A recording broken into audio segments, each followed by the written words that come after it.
Hola, hoy les traigo el tema Hombres y Vacas, una historia de transformación. Para entender un poquito el contexto, los traslado a que visualicemos que en algunos lugares las vacas son sagradas, en otros van directo a las hamburguesas, y así en ese punto tenemos, por ejemplo, que en países como Argentina son famosos también por el ganado y las vacas que tienen. Luxemburgo es donde más se come per cápita y la India es donde menos se come. Pero en este sentido, si lo vemos también a través de la historia tradicional nos indica que las vacas han hecho un gran aporte a lo que es la economía y la dieta en todo el mundo. Pero si dejamos de ver la historia como una línea recta y la imaginamos como una red que está llena de infinitas conexiones que han interactuado por millones de años para crear todo lo que conocemos, podemos encontrar que las vacas forman parte de algo más importante, algo incluso que nos hace ser lo que somos.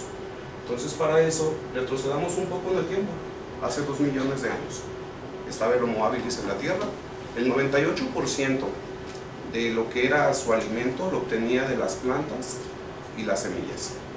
Pero esto tenía un inconveniente, ya que para poder tener su energía necesitaba estar masticando en promedio 9 horas al día, lo cual para alguien que se dedica a estar recolectando pues es algo bastante complicado. Para poder evolucionar pues tuvo que cambiar esto y llegó el momento ahora sí que de cambiar el menú. Cuando se cambió el menú, el hombre empieza a comer carne. Cuando empieza a comer carne, libera la llama de una renovación energética en lo que era el ancestro de los humanos. Cuando esto sucede, ¿qué es lo que tiene que hacer? Pues no está preparado para romper las fibras que están en la carne, entonces empieza a inventar lo que son dientes externos, es decir, herramientas de piedra, posteriormente el fuego. Cuando empezó a utilizar estos dos, lo que fue su sistema digestivo se transformó, se tuvo que hacer más chico porque ya no necesitaba hacer tanto trabajo, liberó energía. Y esta energía fue un lugar más importante, que es el cerebro. Una vez que el hombre se pasó a la carne, el primer punto más relevante es que el cerebro creció un 35%. Entonces tenemos aquí algo importante que nos da el hecho de que se haya pasado a la carne. En el último siglo el consumo de carne se ha incrementado a nivel mundial de 22 a 40 kilogramos por persona. Pero la primera vez que el hombre comió carne no era algo sencillo. Hoy en día los toros pues pueden causar un gran daño a alguien que se les ponga enfrente. Pero imaginen que estos toros son mucho más chicos y están domesticados en comparación con las primeras bestias que los hombres empezaron a cazar. Y para eso vayamos hace 200.000 años, en donde existió una bestia que se llama uro salvaje. Imagínense un toro de más de 2 metros de alto y que tiene cuernos más largos de lo que es la extensión de mi brazo. Eso era lo que los ancestros del hombre cazaban.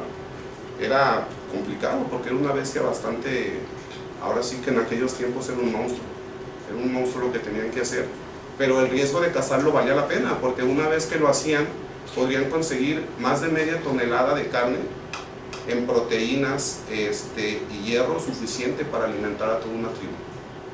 Pero esto no fue sencillo, o sea, eran tribus reducidas, muy limitadas.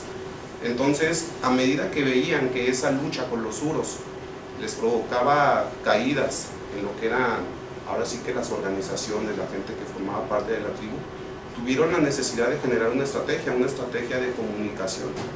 Esta estrategia, antes de llevarla a la acción, los llevó a las palabras. Entonces tenemos aquí otro evento importante también en relación con las vacas, que es nuestra forma de comunicación evolucionó ante la necesidad de comunicarnos entre nosotros cuando estábamos en casa. Pero ¿cómo es que tenemos las vacas actualmente? ¿Cómo es que se dieron por todo el mundo? Al principio estuvo así. No, hay un evento fundamental. Este evento ocurrió hace 23 millones de años, que fue cuando la Tierra se empezó a enfriar y empezó ahora sí que a sentar o a aplanar las cosas para que se diera una planta que pudiera subsistir en esa forma, que es la hierba o las plantas. Las hierbas se desarrollaron básicamente por todo el mundo, pero especialmente en el viejo mundo fue donde propició el desarrollo de lo que son las vacas, y es por eso que las encontramos de forma original en lo que es Asia, África y Europa. En América no había vacas. Estas llegaron en 1494 a lo que es la isla de Haití. Es más o menos el segundo viaje de Cristóbal Colón. Entonces trajeron muchas cosas para hacer aquí, ahora sí que ciudades dependientes de lo que era España. En 40 años las vacas salieron de la isla, llegaron al continente, y en 500 años lo que empezó como, ahora sí que un puñado de vacas, se transformó en más de 400 millones de cabezas de ganado distribuidos por todo el continente. Pero esto es solo una parte de lo que ocurrió. Si regresamos nuevamente a lo que es el viejo continente, 200 años antes de la llegada de Colón, encontramos que los hijos de Gengis Khan, el imperio mongol, estuvo luchando con varios territorios, principalmente Rusia. Entonces ellos, como eran nómadas, trasladaron consigo su ganado para alimentarse. Y mientras ellos luchaban en los campos de batalla, un enemigo oculto, que era la peste bovina, atacaba a los rebaños. Una vez que un rebaño nuevo se infectaba, como el virus se transmitía por el aire, en 6 días se empezaban a morir todas las especies. Entonces pasó el tiempo, ocurrieron varias veces esas infecciones de ganado.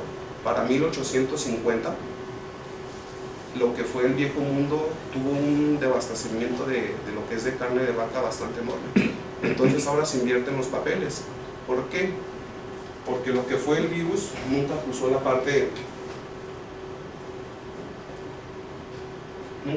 parte del océano, no cruzó el Atlántico, solamente se quedó en este lado del mundo. Entonces eso provocó que en el viejo mundo hubiera un devastamiento enorme de carne, y en lo que es las Américas un suministro cada vez mayor. Se invierten los papeles y ahora el nuevo mundo es el que va a alimentar al viejo. ¿Esto qué provoca? Provoca el impulso para el desarrollo del viejo este y para la economía de todo el continente. Pero ¿cómo es que esos uros, esas viejas salvajes, esas fieras, llegaron a convertirse en lo que son las vacas que tenemos al día de hoy? ¿Cómo es que eso ocurrió? Bueno, eso pasó hace 10.500 años. Ocurrió en Eurasia, la parte que es actualmente Turquía e Irán. Ahí los uros deambulaban libremente, y a lo que era en ese entonces el hombre que vivía, pues se le ocurrió una locura realmente. Se le ocurrió empezar a agarrar ese animal y cambiarle su forma de actuar. Entonces, ¿cómo lo hizo?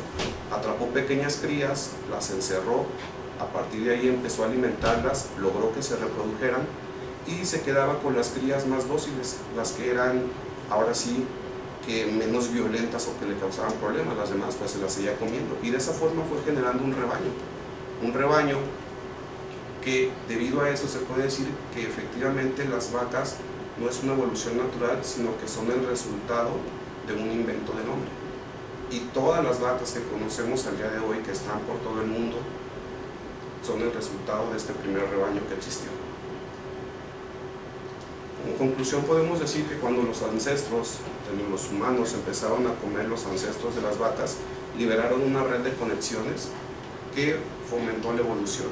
No solo una evolución o un crecimiento en el ámbito económico o en el ámbito de dietas, sino todas las herramientas, las primeras herramientas que el hombre utilizó, incluido el fuego, el incremento del cerebro, que actualmente es el que tenemos, y el uso del lenguaje, es el resultado de este apetito. Como dato nada más curioso, actualmente hay más de 1.000 millones de vacas en todo el mundo, y anualmente se consumen más de 60.000 millones de kilos. Nosotros tenemos ahora sí que un buen pretexto para disfrutar de este invento del hombre, y pues creo que es tiempo de ponerle fecha. Soy Moisés Mata, les agradezco. Buen día.